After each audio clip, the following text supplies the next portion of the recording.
Hello everyone, my name is Teacher Marcus, your personal scientist. Today I will be teaching all of you to conduct field experiment by using books.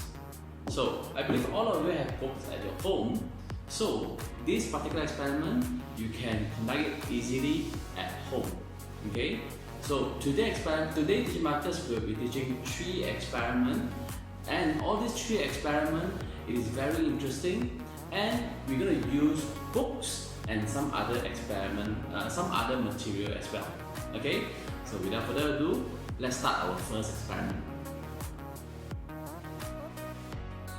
Sir Isaac Newton was a scientist, mathematician, and astronomer. It is sometimes told that Isaac Newton was reading a book under a tree when an apple from the tree fell next to him. This led to his calculations of gravitation. The first experiment Teacher Marcus will be conducting is regarding about gravity. Here I have a book, alright?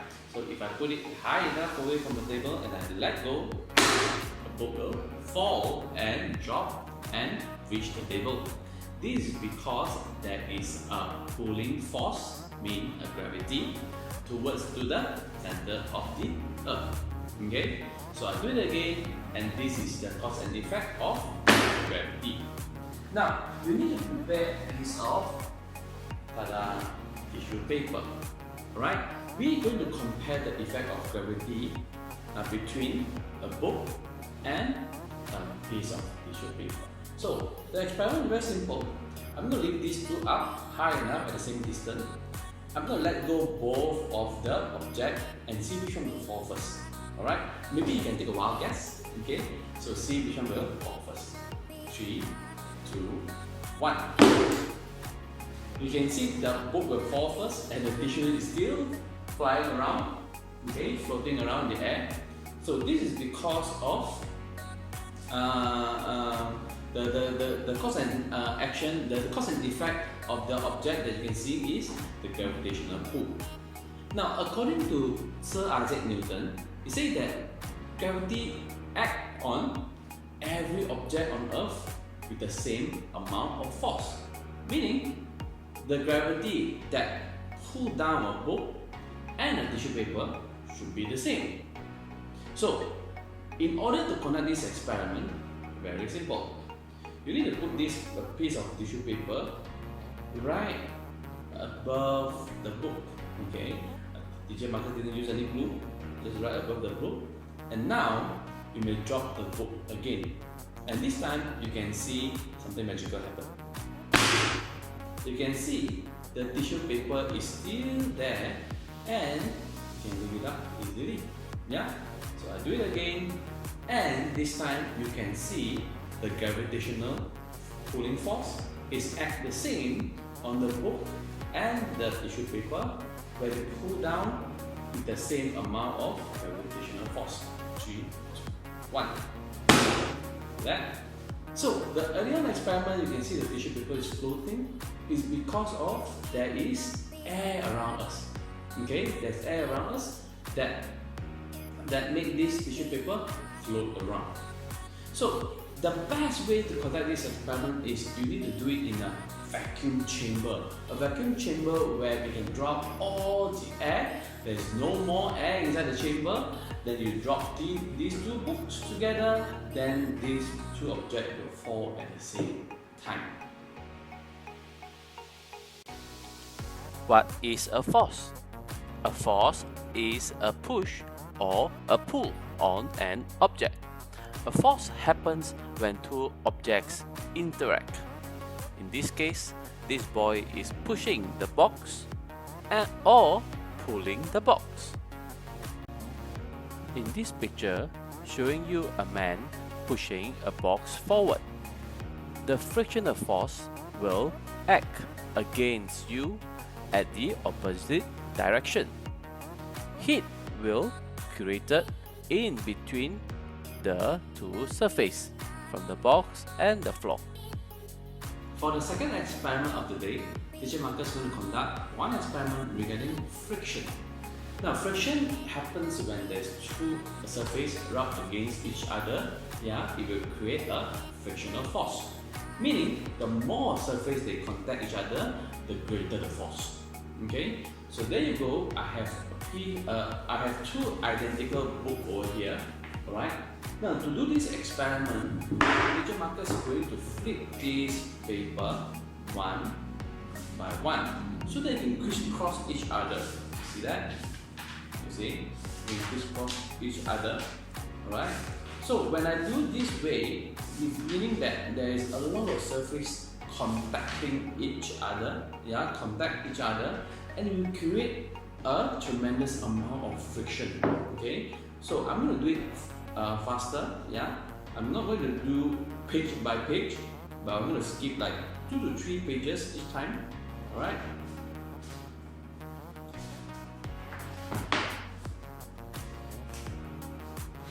Okay, continue. Now you can see that there's a lot of pages overlapping each other. And this will create a higher frictional force. Okay, this will create higher frictional force. Alright. Now there you go. Okay, there you go. You can see these two books is overlapping each other. Yeah. Now when these two books overlapping each other, it is impossible to separate these two books. Okay, it is impossible to separate these two books because of the frictional force.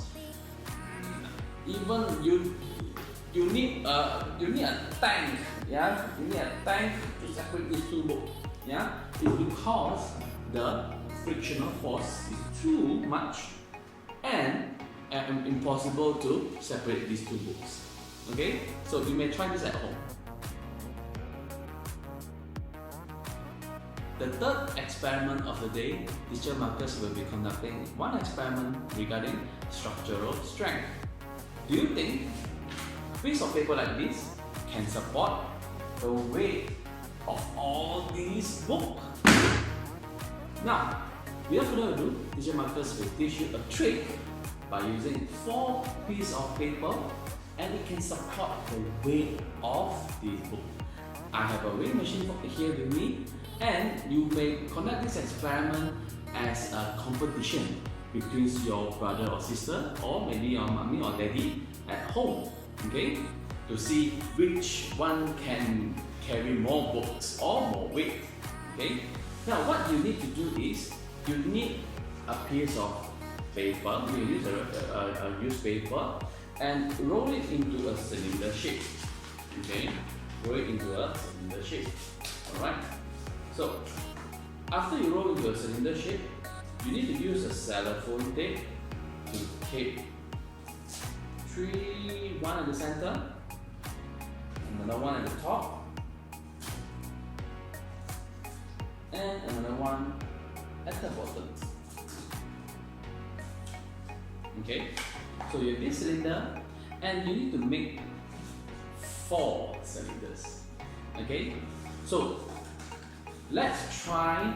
Teacher Marcus is going to use 4 pieces of paper this way, alright, and form a structural building. Okay, and teacher Marcus will be placing the most heaviest book that I have. Alright, the most heaviest book that I have over here, and I will put them nicely on top. There you go. You can see just 4 pieces of paper, and it can support the weight of these heavy books. Now let's try the limit. Let's try the limit by adding more and more books onto this structure and see how heavy 4 papers can support. Okay. Book number 2, this book number 3, and book number 4.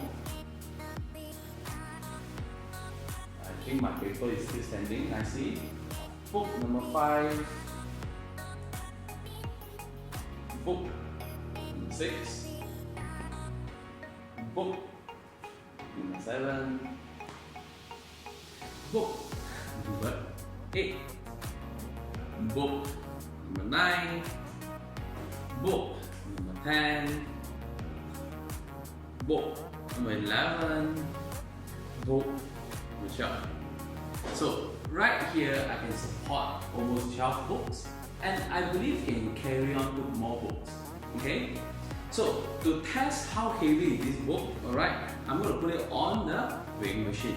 Okay, I'm going to lift it up.